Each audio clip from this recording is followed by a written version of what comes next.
is going to create history. It is going to create the special investment regions. नया शहर बना रहे हैं जो पूरी तरह सारी व्यवस्थाएं होगी। ये हमारा जो धोलेरा बनेगा, धोलेरा पे इन्वेस्टमेंट करनी भी चाहिए या नहीं करनी चाहिए। यार सस्ती दे रहा है तो एकदम से शिफ्ट मत हो जाना, वो सारा पैसा ही खराब हो जाएगा। इंडियन गवर्नमेंट जो है वो धोलेरा को इतना बैकअप क्यों कर रही है? वो इसीलिए बिकॉज वहां पे डेवलपमेंट अभी हुई नहीं है। आप जो अपना पैसा लगा रहे हो आपको 4-5 साल तो इंतजार करना ही पड़ेगा। Hello my dear friends, my name is Puneet Kumar and I am a founder of 4SFS by fortune funds advisors. Friends, ये जो 4SFS कंपनी है ना, ये एक रियल एस्टेट कंसल्टिंग कंपनी है जो इन्वेस्टर्स को हेल्प करती है रियल एस्टेट इन्वेस्टमेंट करवाने में। एंड माय डियर फ्रेंड्स, आज मैं आपको इंडिया की one of the best real estate investment बताने जा रहा हूं, तो ये वीडियो मिस मत करना। तो डियर फ्रेंड्स, इस वीडियो में मैं आपको बताने जा रहा हूं धोलेरा के बारे में। आई नो डैट कि आप में से कई सारे लोगों ने धोलेरा के बारे में सुना भी होगा और मे बी ये भी हो सकता है कि कई सारे आप में से व्यूअर्स ऐसे भी होंगे जिनको धोलेरा के बारे में नहीं पता होगा। फ्रेंड्स, ये धोलेरा एक आज के टाइम पे एक स्मार्ट सिटी बनने जा रही है हमारे इंडिया में। एंड फ्रेंड्स, इसके बारे में आपको जितना बताऊं ना उतना कम है। राइट, आपने बिल्कुल सही सुना है। मतलब धोलेरा के बारे में इतना कुछ है, इतना कंटेंट है, इतनी सारी चीजें हैं जो लोगों को नहीं पता है। तो हम लोग क्या करेंगे कि आई नो डैट की और इस वीडियो के थ्रू आपको सारा कॉन्सेप्ट धोलेरा के बारे में बताना आई थिंक आपको समझ भी नहीं आएगा अगर आप बिल्कुल फ्रेशर हो अबाउट धोलेरा, और मेरे लिए भी डिफिकल्ट हो जाएगा कि आपको मैं एक ही वीडियो में इतना सारा कंटेंट प्रोवाइड कर दूं, बिकॉज फिर वीडियो जो है उससे बहुत ही ज्यादा लंबी हो जाती है। सो माय डियर इन्वेस्टर्स, हम लोगों ने ये प्लान किया है कि हम लोग क्या करेंगे, ये वीडियो में आपको बेसिकली धोलेरा का इंट्रोडक्शन देंगे। राइट, मतलब हम आपको बताएंगे कि धोलेरा क्या है, धोलेरा को गवर्नमेंट क्यों बैकअप कर रही है, और धोलेरा कहाँ पे लोकेटेड है इंडिया के अंदर, और इसका क्या विजन है, ये कब स्टार्ट हुआ, इसकी हिस्ट्री क्या थी, और इसमें रियल एस्टेट इन्वेस्टमेंट हमें करनी भी चाहिए या नहीं करनी चाहिए। इन सारे बेसिक क्वेश्चंस के आंसर मैं आपको दूंगा। तो आप इस वीडियो को पूरा एंड तक देखना सो दैट आपको समझ आ सके कि धोलेरा एक्चुअली में है क्या। सो माय डियर व्यूअर्स, आप में से कई सारे जो मे बी हो सकते हैं कि रियल एस्टेट इन्वेस्टर्स होंगे, कई सारे बिजनेस ओनर्स भी हो सकते हैं, कई सारे प्रोफेशनल्स भी आप में से हो सकते हैं, और कई सारे ऐसे स्टूडेंट्स या ऐसे लोग भी होंगे जिनको बेसिकली जानना होगा कि धोलेरा है क्या, और धोलेरा ऐसी कौन सी इन्वेस्टमेंट है जिसके बारे में आज कल सारे ही बात कर रहे हैं, बट एक्चुअल में नोबडी नोज, और कोई आपको बता नहीं पाता कि धोलेरा में इन्वेस्टमेंट करनी भी चाहिए या नहीं करनी चाहिए, और धोलेरा बेसिकली है। सो डियर फ्रेंड्स, अगर आप में से कई सारे लोगों ने रियल एस्टेट में इन्वेस्टमेंट करी होगी, या आप अपने घर पे भी अगर बचपन से यही सुनते होंगे कि जब भी कोई रियल एस्टेट इन्वेस्टमेंट की बात होती है तो सबसे पहले उसकी लोकेशन की बात करते हैं कि ये एक्चुअली में लोकेटेड है कहां पे। सो फ्रेंड्स, अगर हम धोलेरा की बात करें ना, तो धोलेरा एक टाउन है जो अहमदाबाद डिस्ट्रिक्ट में आता है, और बेसिकली अगर हम इसके किलोमीटर्स की बात करें तो ये अहमदाबाद से ऑलमोस्ट 100 किलोमीटर्स का इसका डिस्टेंस है धोलेरा का, और अहमदाबाद एज यू नो कि गुजरात में आता है। सो बेसिकली लोकेशन की बात करें तो लोकेशन तो आपको पता ही है कि हमारे जो पीएम मोदी हैं और जहां पे वो पहले सीएम रह चुके थे, तो उन्हीं के ही लैंड की लोकेशन है। तो यू कैन एक्सपेक्ट कि यहाँ पे डेवलपमेंट की तो हम बात कर ही नहीं सकते। डेवलपमेंट तो आपको वर्ल्ड क्लास मिलेगी ही मिलेगी। सो फ्रेंड्स, अगर हम धोलेरा की बात करें तो ये इंडिया की one of the planned smart city है जो बनने जा रही है under the Delhi Mumbai industrial corridor. So guys, मतलब आप में से कई सारे लोगों को पता होगा DMIC प्रोजेक्ट बोलते हैं इसे, जिसकी फुल फॉर्म आती है Delhi Mumbai industrial corridor project. और इस पे मैं डिटेल वीडियो आपको आने वाले अपने टाइम पे यूट्यूब चैनल पे अपलोड कर दूंगा, सो डैट आपको ये भी पता चल जाएगा कि DMIC बेसिकली क्या है और क्या ऑर्गेनाइजेशन है, क्या प्रोजेक्ट है। तो वो मैं आपको आने वाली वीडियो में अपना डेफिनेटली बता दूंगा। और अगर मैं आपको इन शॉर्ट थोड़ा सा DMIC के बारे में बताऊं तो फ्रेंड्स, ये बेसिकली इसलिए बनाया जा रहा है कि जिससे इकोनॉमी जो है वो हमारी इंक्रीज हो सके, और हमें ट्रांसपोर्टेशन में दिक्कत ना आए, और अगर हम बोले तो हमारी जो बेसिकली ग्रोथ है वो डेवलप हो सके। इसे basically Delhi Mumbai industrial corridor बोलते हैं। और थोड़ा सा मैं आपको अगर और बताऊं तो DMIC बेसिकली ऐसा प्रोजेक्ट है जो दिल्ली मुंबई के काफ़ी सारे रोड्स को और काफ़ी सारी जो सिटीज़ उसके आसपास आती हैं उन सबको ये ज्वाइन करता है। एंड फ्रेंड्स, अगर हम धुलेरा के साइज की बात करें तो ये अप्रोक्स 920 स्क्वायर किलोमीटर्स का ये इसका साइज है, और जिसमें अराउंड 22 विलेजेस भी आते हैं। और अगर हम इसको कंपेयर करें दिल्ली से तो ये दिल्ली का साइज का बेसिकली ट्वाइस है, and if you talk about Shanghai तो ये शंघाई के 6 टाइम्स का है। सो आप इमेजिन कर सकते हैं कि ये कितना बड़ा प्रोजेक्ट होने जा रहा है, और ये बहुत ही बड़ी स्मार्ट वर्ल्ड सिटी जो है हमारी इंडियन गवर्नमेंट बनाने जा रही है। And one thing more, Dholera जो है ना, ये हमारा इंडिया का बेसिकली अगर हम बोले तो ये पहला प्रोजेक्ट इसे हम बोल सकते हैं जो ग्रीन फील्ड बेसिस पे बनाया जा रहा है। और अगर मैं आपको बताऊं ग्रीन फील्ड प्रोजेक्ट्स क्या होते हैं, तो देखो ऐसे प्रोजेक्ट्स बेसिकली मतलब ऐसी स्मार्ट सिटी या ऐसी वर्ल्ड क्लास स्मार्ट सिटी ऐसी लैंड पे बनाना जिस लैंड पे बेसिकली अभी कुछ अवेलेबल नहीं है। लाइक अगर आपको पता है कोई अगर हम लैंड ले, उस लैंड पे अगर काफी सारी बिल्डिंग्स होती हैं और काफी सारे लाइक इंडस्ट्रीज होती हैं, कंपनीज होती हैं, लोग होते हैं, तो पहले हमें उनको क्या करना पड़ता है, उनको हटाना पड़ता है वहां से, राइट। उनको हटाने में ही काफी टाइम लग जाता है। बट ऐसी लैंड लेके आना जिस लैंड पे कुछ अवेलेबल नहीं है, तो मतलब मैं अगर बोलूँ तो बिल्कुल बंजर लैंड है, बिल्कुल प्लेन लैंड है, तो उस पे गवर्नमेंट का काम करना बहुत ईजी रहता है, बिकॉज उसमें अप्रूवल्स जो है वो फास्ट आ जाती हैं, क्लियरेंस के इश्यूज नहीं आते, लोगों से क्लियरेंस के इश्यूज नहीं आते, राइट। किसी का बिजनेस हैम्पर नहीं होता, तो बड़े सारे इश्यूज होते हैं जो इजीली सॉल्व हो जाते हैं। तो इसलिए गवर्नमेंट ने एक ऐसी लैंड ली और जो बिल्कुल बेसिकली प्लेन है और जिसे काम करना जिस पे आसान है, इसीलिए इसको ग्रीन फील्ड साइट या ग्रीन फील्ड प्रोजेक्ट बोलते हैं। एंड फ्रेंड्स, अगर हम धुलेरा के डिस्ट्रीब्यूशन की बात करें कि धुलेरा की लैंड का बेसिकली डिस्ट्रीब्यूशन कैसे किया गया है, कि उसमें कितना परसेंटेज कमर्शियल है, कितना परसेंटेज स्पोर्ट्स का है, कितना परसेंट उसमें रेजिडेंशियल को दिया गया है, कितना परसेंट उसमें इंडस्ट्रीज को दिया गया है। तो अगर मैं आपको थोड़ा सा आइडिया दूं तो like I have noted down, और इसमें बेसिकली क्या है कि गवर्नमेंट बेसिकली ये कहती है कि जो 920 स्क्वायर किलोमीटर्स की मैं बात कर रहा था, उस लैंड के अंदर बेसिकली 47% अप्रॉक्स जो है वो इंडस्ट्रियल को दिया गया है, एंड 28% जो है वो रेजिडेंशियल का एरिया है, एंड 6% रोड्स के लिए रखा गया है। और अगर हम बात करें तो 8% कमर्शियल फैसिलिटीज के लिए, 4% स्पोर्ट्स के लिए, एंड 4% हाई एक्सेस कॉरिडोर्स के लिए, एंड 3% फॉर टूरिज्म। तो इस तरीके से पूरा लैंड का डिस्ट्रीब्यूशन जो है वो धुलेरा में किया गया है। सो फ्रेंड्स, अगर हम धुलेरा के हिस्ट्री की बात करें ना, तो धुलेरा जो है बेसिकली एक टाइम पे ना, मतलब अगर हम पुराने एशियन टाइम की बात करें तो एक उस टाइम पे जो धुलेरा है ना, वो एक ट्रेड सेंटर हुआ करता था। वहाँ बेसिकली काफी सारे कंट्रीज के लोग, और उस टाइम अगर ब्रिटिश टाइम की बात करें तो लोग जो है वहाँ पे ट्रेडिंग करने आते थे, राइट। अपने अपने सामान को लेके आते थे और वहाँ पे ट्रेडिंग होती थी। और अगर हम इसकी स्टार्टिंग की बात करें तो मैं बोलूं तो इसकी स्टार्टिंग जो है ना वो हड़प्पन सिविलाइजेशन के टाइम की इसकी स्टार्टिंग है। और अगर हम इसके बात करें अप्रॉक्स 2500 BC के टाइम की बात है ये, जिस टाइम पे धुलेरा जो है as a trade centre use हुआ करता था। एंड माय डियर फ्रेंड्स, आपको ये जानकर शौक होगा कि धुलेरा की जो स्टार्टिंग है ना वो 2008 में हो गई थी। Once again, Gujarat is going to act ahead of its times. Once again, it is going to create history. It is going to create the Special Investment Regions, or the SIRs, that will reshape India's industrial and economic base.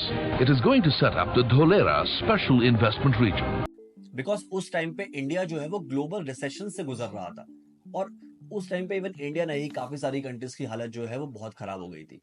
तो India को भी ये था कि हम किस तरीके से नंबर ऑफ जॉब्स को क्रिएट करें, किस तरीके से हम एम्प्लॉयमेंट लेके आए, किस तरीके से हम इंडस्ट्रीज को ग्रो करें, राइट। तो उनके लिए उस टाइम पे हमारे जो पीएम थे वो डॉक्टर मनमोहन सिंह जी थे, और उन्होंने ये प्लान किया, या उनकी जो गवर्नमेंट थी, उनकी गवर्नेंस ने ये प्लान किया कि हमें कुछ एक ऐसी स्मार्ट वर्ल्ड क्लास सिटी बनानी चाहिए जिसमें हम अलग से ही सारी इंडस्ट्रीज को लेके जाएं, अलग से ही हम मतलब बेसिकली उसमें एम्प्लॉयमेंट जनरेट करें, और उसमें काफ़ी सारी चीज़ें इन टर्म्स ऑफ मैन्युफैक्चरिंग और इन टर्म्स ऑफ इंडस्ट्रीज को लेके आए कि हमारी इकोनॉमी जो है वो स्ट्रांग बने और हमारी इकोनॉमी की ग्रोथ हो, राइट। पर आपको सबको पता है कि इकोनॉमी की ग्रोथ तभी होती है जब डेवलपमेंट होती है। तो और आपको पता है कि हमारा जो कंट्री है वो डेवलपिंग स्टेज पे है, राइट। सो दैट्स व्हाई ये था कि उनका प्लान ये था कि कुछ अलग से सिटी बनाते हैं। तो इसके लिए अब उनकी गवर्नमेंट को ये ढूंढना था कि ऐसी कौन सी लैंड हमें मिल जाए जो बिल्कुल ब्लैंक हो, राइट, ऐसी लैंड जो बिल्कुल अवेलेबल हो, जो खाली हो, जहां पे कुछ ना हो, राइट, और वो लैंड एक सी के पास भी हो, क्योंकि सी के पास होगी तो आपको पता है ट्रांसपोर्टेशन एक कंट्री से दूसरी कंट्री में बहुत इजी रहता है, ट्रैवलिंग बच जाती है, क्योंकि जितना सी के दूर होगा तो उतनी ट्रांसपोर्टेशन कॉस्ट भी ज्यादा आएगी। सो माय डियर फ्रेंड्स, जब उस टाइम पे हमारे ex PM doctor Manmohan Singh ji जब लैंड सर्च कर रहे थे, तो जो हमारे उस टाइम के गुजरात के सीएम थे मोदी जी, जो आज के टाइम पे हमारे पीएम हैं, उन्होंने अप्रोच किया और उन्होंने बोला कि हमारे पास एक ऐसी लैंड है जो हम इस तरह की वर्ल्ड क्लास सिटी बनाने में यूज कर सकते हैं। तो उस टाइम पे जो भी गवर्नमेंट का आपस में डिस्कशन हुआ, जो हमारे पुराने जो पीएम थे डॉक्टर मनमोहन सिंह जी और जो हमारे आज के पीएम हैं मोदी जी, इन दोनों गवर्नमेंट का, स्टेट गवर्नमेंट का और सेंट्रल गवर्नमेंट का डिस्कशन हुआ। उसके बाद 2009 के अंदर इन्होंने धुलेरा को चूज किया जो एक वर्ल्ड क्लास स्मार्ट सिटी बनाने के लिए। बट पॉइंट ये था कि धुलेरा चूज तो कर लिया, पर धुलेरा जो है बेसिकली एक ऐसी लैंड थी जो पानी के पास थी, और वो लैंड पे जो बात करें तो बहुत ज्यादा पानी था। लाइक वो लैंड की बात करें तो वो लैंड बहुत स्टेबल थी। और आप जानते हैं कि अगर कोई भी स्टेट होता है, कोई भी लैंड होती है, पानी ट्रेवल करने के लिए या तो लैंड को बेसिकली ढलान दी जाती है, कई जगह लैंड ऊंची होती है, कई जगह लैंड कम हाइट पे होती है, सो दैट कि पानी फ्लो हो सके। बट स्टेट जो अगर हम लैंड की बात करें तो अब वाटर का फ्लो होना डिफिकल्ट हो जाता है।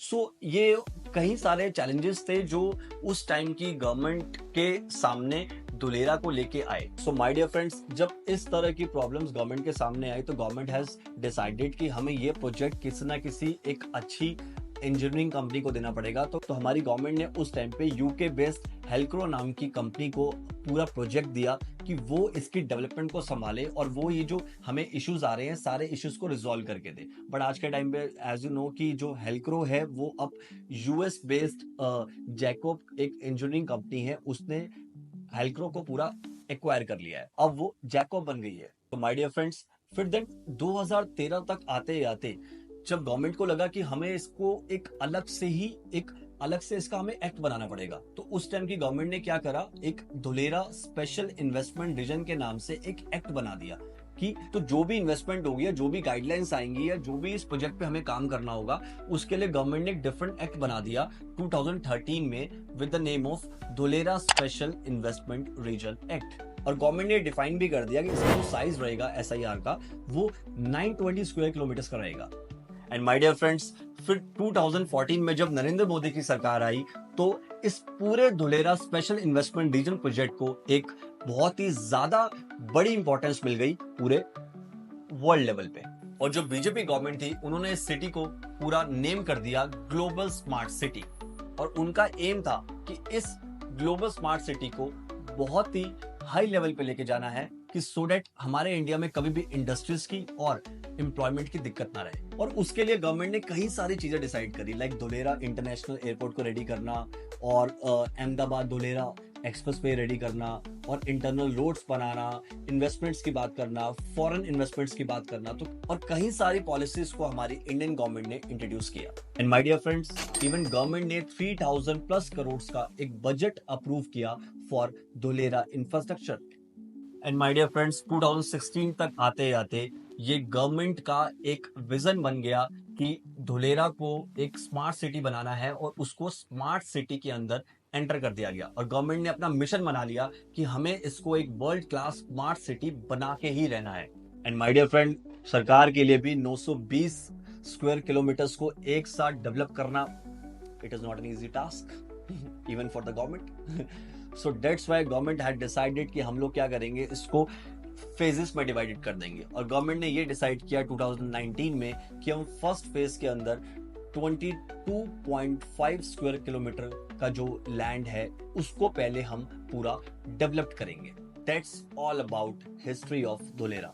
मैंने कोशिश करी कि मैं आपको धुलेरा की हिस्ट्री एक इन शॉर्ट और एक बेसिकली ब्रीफ में डिस्क्राइब कर दूं, सो दैट आपको आइडिया मिल जाए कि हम किस स्टेट की या किस स्मार्ट सिटी की बात करने जा रहे हैं। सो माय डियर फ्रेंड्स, अब हम बात करते हैं कि धुलेरा में इस समय क्या करंट सिचुएशन चल रही है, मतलब अगर हम बात करें 2025 की, आज के टाइम पे अभी तक गवर्नमेंट ने क्या चीजें डेवलप कर दी हैं, या गवर्नमेंट के दिमाग में और क्या चीजें चल रही हैं, ऐसी कौन सी जो बेसिकली डेवलपमेंट है जो उन्होंने अपने मास्टर प्लान में इंट्रोड्यूस करी हुई है।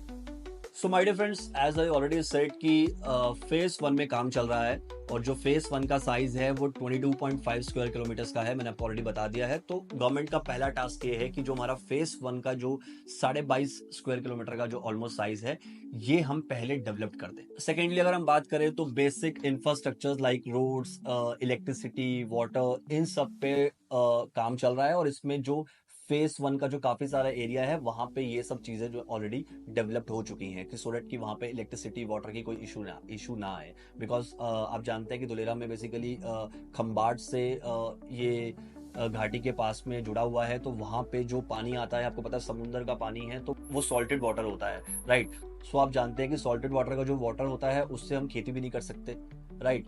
तो इसीलिए वहाँ पानी का तो इशू रहता ही था, तो इसीलिए वहाँ पे काफ़ी सारे पाइप्स को लगाया गया, और वहाँ पे कोशिश की गई कि वहाँ पे इंटरनल पाइप्स के थ्रू और बेसिकली वाटर टैंक के थ्रू वहाँ की जो जनता है उन तक पानी पहुँचाया जाए। तो इन सब पे काफ़ी सारा काम जो है सरकार ऑलरेडी कर चुकी है। एंड थर्डली अगर हम बात करें तो वहाँ के जो लैंड प्राइजेस हैं, वो अब सब जानते हैं कि वहाँ के लैंड प्राइजेस पहले बहुत ही कम थे, और day by day land prices increase हो रहे हैं, क्योंकि government is also advertising, and even number of investors who has already invested their money in this Dholera project, right. So इस तरीके से सब जानते हैं कि वहाँ पे काफ़ी सारी चीज़ें आ रही हैं, टाटा वहाँ पे आ चुका है, रिलायंस उस के SIR के एरिया के आसपास आ चुका है, तो बहुत सारी चीज़ें हैं जिसकी वजह से लैंड के प्राइस इंक्रीज हो रहे हैं। स्टिल अभी प्राइजेस आर लाइक एवरेज, अभी प्राइजेस इतने इंक्रीज नहीं हुए हैं, बट जैसे जैसे डेवलपमेंट और होगी, और जैसे जैसे ये स्मार्ट सिटी का एडवर्टीजमेंट होता रहेगा हमारा इंडिया और वर्ल्ड लेवल पे, तो यू नेवर नो प्राइजेस कहाँ चले जाएंगे। और फोर्थली अगर हम बात करें तो काफ़ी सारी कंपनीज वहाँ पे आ चुकी हैं, जो एरोस्पेसिस की हैं, डिफेंस की हैं, एंड ग्रीन एनर्जी सेक्टर्स को लेके काफ़ी सारी कंपनीज जो हैं वो ऑलरेडी वहाँ पे एस्टैब्लिश हो चुकी हैं, वहाँ पे प्लान कर रही हैं।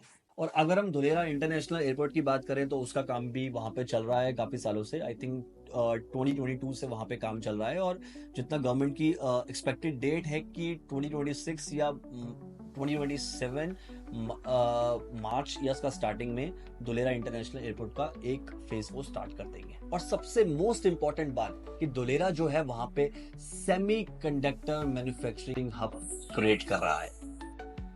Yes, you have heard absolutely right, because friends you know that जो सेमीकंडक्टर होता है ना, ये बेसिकली इलेक्ट्रिकल अप्लायंस में यूज होता है, जिसकी वजह से बेसिकली इलेक्ट्रिक करंट पैदा होता है। तो एंड गाइस राइट नाउ जो सेमीकंडक्टर्स है ना, वो 90 to 95% we are importing from different countries like China, Taiwan और साउथ कोरिया एक्सेट्रा। तो इन सब से हम जो है अभी सेमीकंडक्टर्स जो है वो इंपोर्ट कर रहे हैं, एंड इवन गवर्नमेंट वांट्स कि हम लोग सेमीकंडक्टर को इंपोर्ट ना करें, एक्सपोर्ट करें। सो दैट्स वाई गवर्नमेंट का बहुत ही ज्यादा बड़ा ध्यान है, बहुत ही बड़ा रोल है कि धुलेरा में वो सेमीकंडक्टर का मैन्युफैक्चरिंग हब क्रिएट करें, राइट, कि जिससे गवर्नमेंट वांट्स कि आगे जाके हम जो है वो एक्सपोर्ट करें, हम एक्सपोर्टर बने सेमीकंडक्टर के, ना कि इंपोर्टर बने। और इसकी वजह से जो इलेक्ट्रॉनिक अप्लायंसेज हैं और जो इलेक्ट्रॉनिक प्रोडक्ट्स हैं ना, वो हमारे देश में सस्ते हों, लाइक फोन, लैपटॉप्स और लाइक कंप्यूटर्स या बेसिकली इलेक्ट्रॉनिक्स की और जितनी भी आइटम्स आती हैं, ठीक है, वो सब आइटम्स जहाँ पे सेमीकंडक्टर यूज होता है, तो गवर्नमेंट वांट्स कि वो सब चीपर हो, राइट। और अगर इतनी बड़ा मैन्युफैक्चरिंग हब अगर धुलेरा में बनेगा, तो सब जानते हैं कि वहाँ पे एम्प्लॉयमेंट का फिर इशू नहीं आएगा, ना एम्प्लॉयमेंट का इशू आएगा, और ना बेसिकली फिर आपको लेबर को भी सैलरी मिलेगी, उनके लिए भी इश्यूज नहीं आएंगे। उसके बाद वहाँ पे रेजिडेंशियल भी ग्रो होगा, क्योंकि लेबर जो और वहाँ पे जितने एम्प्लॉयज़ हैं जो मैन्युफैक्चरिंग में रहेंगे, वो लोग वहाँ पे बेसिकली अपना घर भी लेंगे। तो रियल एस्टेट इन्वेस्टमेंट के लिए भी एक बहुत बड़ा मौका है, क्योंकि आप जानते ही हैं कि रियल एस्टेट इन्वेस्टमेंट बढ़ती कैसे है, लोगों से बढ़ती है, और जनता कैसे आएगी, जब वहाँ धंधा आएगा, जब वहाँ बिजनेस होगा, तो ऑडियंस तो आएगी, ऑडियंस आएगी तो रहने की जगह भी तो चाहिए।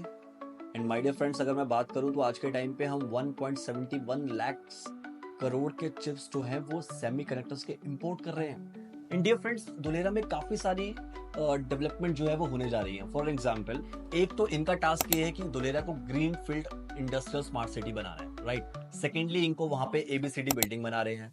थर्डली, गुजरात ट्रेड सेंटर बनने जा रहा है। एंड फोर्थ, इंटरनेशनल एयरपोर्ट, जिसके बारे में मैं ऑलरेडी आपको बता चुका हूँ। And fifth, Dholera Ahmedabad express way.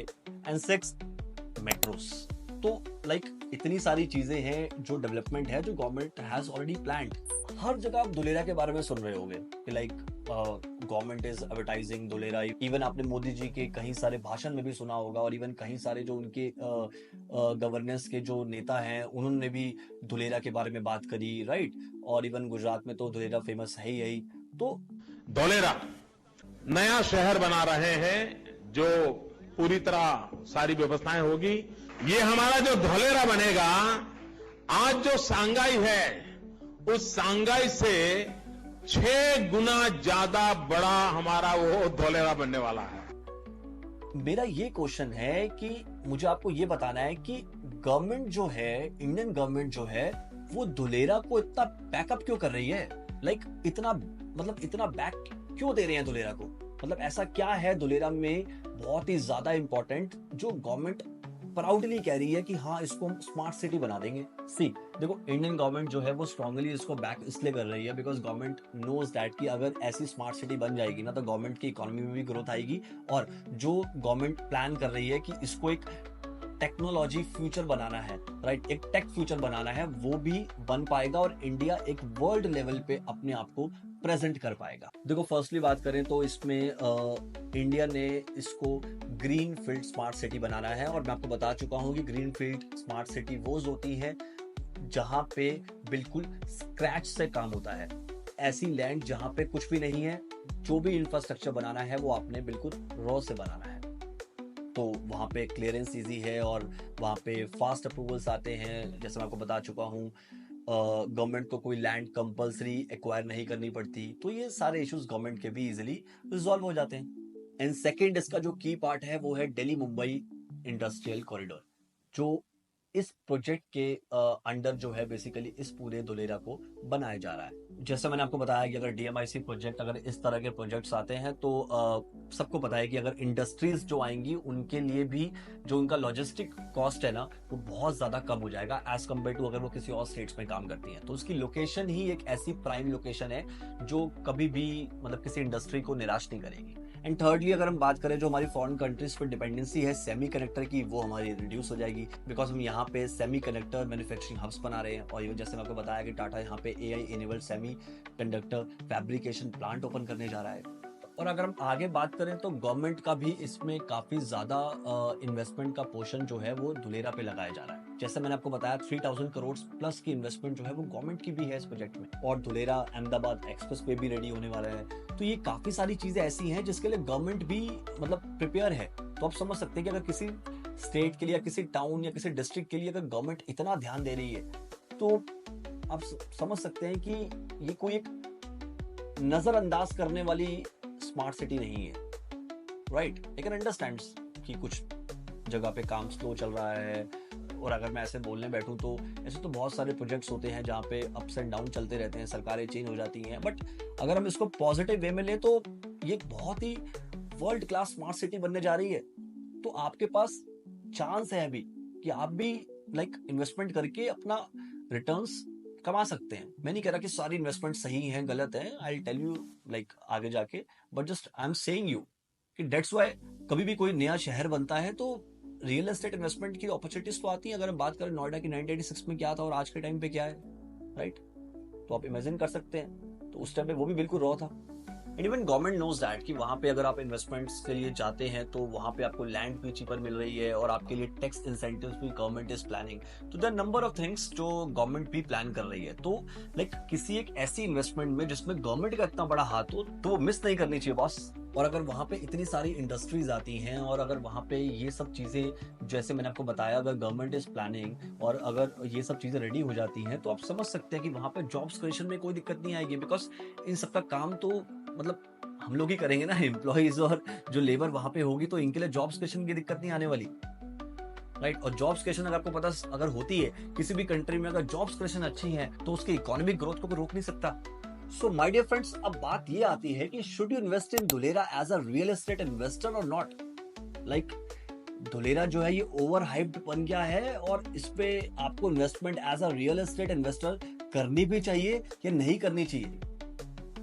और ये क्वेश्चन आपके बहुत ज्यादा काम का है। सो माय डियर फ्रेंड्स, इसको लॉजिकली समझते हैं पहले, है ना। लॉजिकली ये समझते हैं कि इसमें हमें इन्वेस्टमेंट करनी भी चाहिए और नहीं करनी चाहिए। बट पॉइंट ये है कि देखो, विजन गवर्नमेंट का क्लियर है कि वहां पे ये सब चीजें होंगी। बट अगर आप मुझसे पूछोगे अभी, देखो अभी के टाइम पे ऑब्वियसली बात है कि वहां पे एम्प्लॉयमेंट कम है, लोग कम हैं और इंफ्रास्ट्रक्चर इतना डेवलप नहीं है। सिर्फ जैसे वहां पे एबीसीडी बिल्डिंग बन गई है, एबीसी बिल्डिंग पूरी वहां पे टेक संभालती है। मतलब वो एक ऐसी बिल्डिंग है कि जो आपको सब बता देगी। लाइक अगर आपको कहीं भी कोई इमरजेंसी की नीड है, कुछ भी रिक्वायरमेंट है, तो ये सारी चीजें आपको एबीसी बिल्डिंग से डायरेक्ट पता चल जाएंगी, राइट। तो पूरा सीसीटीवी वहां पे लगाया जा रहा है, राइट। देखो स्मार्ट और टेक सिटी कैसी होती है, तो उसी तरीके से उसको बनाया जा रहा है। तो विजन क्लियर है। बट अगर आप बोलोगे कि अभी वहां पे इन्वेस्टमेंट करनी चाहिए नहीं करनी चाहिए, तो देखो यार, अगर आप बात करते हो कि वहां पे इंफ्रास्ट्रक्चर भी खूब आ जाए, वहां पे लोग भी खूब आ जाए, वहां पे एमएनसीज आ जाए, वहां पे इंडस्ट्रीज आ जाए, वहां पे अपार्टमेंट्स आ जाए, तो बॉस अगर वहां सब कुछ आ गया तो लैंड प्राइस भी तो फिर दिल्ली और गुड़गांव वाला मिलेगा, 2 लाख 2.5 लाख रुपए पर गज। समझ सकते हैं। तो दैट इज अ रीजन वहां पे लैंड प्राइस अभी कम है। और ये बेसिकली अगर यहाँ पे किसी को इन्वेस्ट करना है तो ये इन्वेस्टमेंट उन्हीं इन्वेस्टर्स के लिए है जो लॉन्ग टर्म का विजन रखते हैं। और अगर आप सोच रहे हो कि आपको आज पैसा लगाना है, आप 6 महीने 1 साल में निकाल लो जो आप यहाँ पे ट्रेडिंग करते हो दिल्ली एनसीआर में, तो नहीं होगी। आप जो अपना पैसा लगा रहे हो, आपको 4-5 साल तो इंतजार करना ही पड़ेगा। तभी तो देखो ना रेट्स कितने कम है वहां पे। यहाँ पे अगर आप एरोसिटी में कुछ लेने जाते हो और वहां पे अगर आप जो बेसिकली कल को वहां पे एरोसिटी बनती है, कुछ बनता है इंटरनेशनल एयरपोर्ट के पास में, तो वो रेट्स और यहाँ के रेट्स में जमीन आसमान का फर्क है ना। वो इसीलिए है बिकॉज वहां पे डेवलपमेंट अभी हुई नहीं है, बट वहां का विजन क्लियर है, राइट। और हमेशा ऐसा नहीं होता ना कि आप ऐसी जगह इन्वेस्टमेंट करो जहां पे ऑलरेडी डेवलप्ड हो चुका हो। इन्वेस्टर कहाँ जाता है? इन्वेस्टर वहीं तो जाता है जहां पैसा अप्रिशिएट होना होता है। अगर आप लास्ट में जाओगे तो आप एंड यूजर बन गए ना, फिर आप इन्वेस्टर तो रहे ही नहीं। दैट इज द रीजन ये इन्वेस्टमेंट जो है वो लॉन्ग टर्म इन्वेस्टर्स के लिए। और अगर हम इसके एक्टिवेशन एरिया की बात करें, जहां पे रोड्स और अगर हम पावर सप्लाई, वाटर और ये सब की बात करें, तो वो जो हमारा फर्स्ट फेज है 22.5 स्क्वायर किलोमीटर्स का, वो ऑलरेडी डन है। और अगर हम धुलेरा इंटरनेशनल एयरपोर्ट की बात करें तो जैसे मैंने आपको बताया वो 2026-2027 में आपको वो भी मिल जाएगा।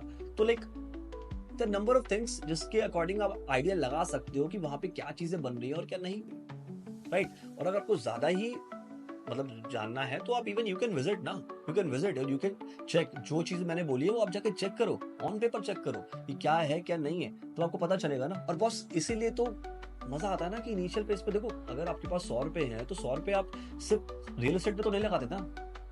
देखो फॉर एग्जांपल आपके पास 100 रुपए है तो आप 100 रुपए सिर्फ सारे रियल एस्टेट पे तो नहीं लगा देंगे।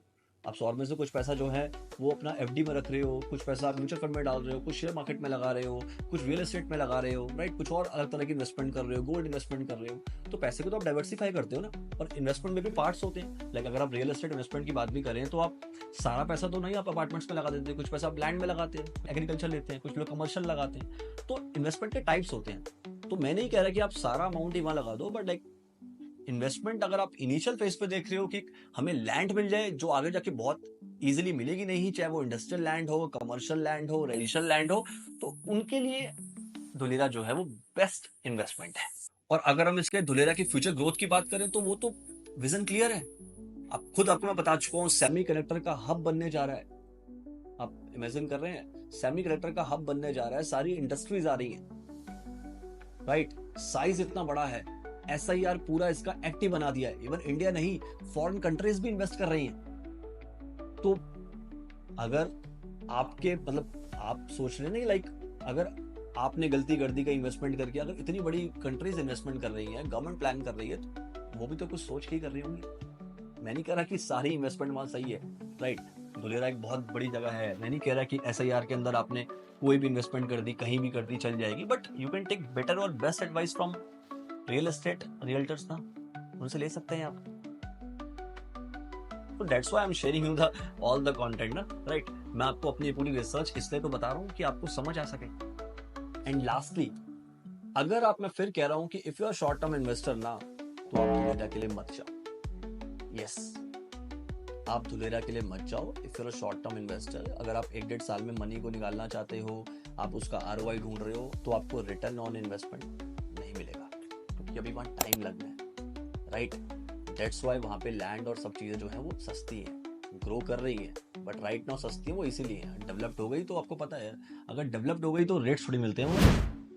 अब ये बात करते हैं कि वहां पे अगर आप इन्वेस्टमेंट करना चाहते हैं तो इन्वेस्टमेंट किस टाइप की कर सकते हैं। सो जैसे मैंने आपको बताया कि you can invest in commercial और रेजिडेंशियल, इंडस्ट्रियल, और ये सब तरीके की आप लैंड मेरे अकॉर्डिंग वहां पे आप लीजिए। तो लैंड इन्वेस्टमेंट वहां पे आप कर सकते हो। लैंड कमर्शियल भी हो सकती है, रेजिडेंशियल भी हो सकती है, एग्रीकल्चर भी हो सकती है। तो इस तरह की लैंड्स आप ले सकते हैं, और वो डिपेंड करेगा कि आप SIR का जो एरिया है आप उसमें ले रहे हैं, उसके आसपास ले रहे हैं, उसकी बाउंड्री भी आपको लैंड मिल रही है, कौन से प्रोजेक्ट्स मिल रहे हैं। तो ये सब चीज़ें लाइक अगर आप इंटरेस्टेड होंगे इन्वेस्टमेंट करने के लिए तो आप मेरी टीम से या मुझसे उसके रिगार्डिंग बात कर सकते हैं। और अगर जैसे फॉर एग्जांपल लैंड आप अगर आप लेने की बात कर रहे हैं तो आप एयरपोर्ट के पास में ले सकते हैं, हाईवेज पे ले सकते हैं, जो अब धुलेरा अहमदाबाद एक्सप्रेस वे बन रहा है उसके पास में ले सकते हैं। जैसे हमारे दिल्ली में दिल्ली मुंबई एक्सप्रेस वे है, दिल्ली द्वारका एक्सप्रेस वे है, इसके आसपास के जैसे आपने अपार्टमेंट्स और लैंड देखे हैं कि जिनके आज के रेट्स बहुत ही हाई पे जा चुके हैं, राइट, तो ओवर हाइप हो चुके हैं। तो इस तरीके से वो लोकेशंस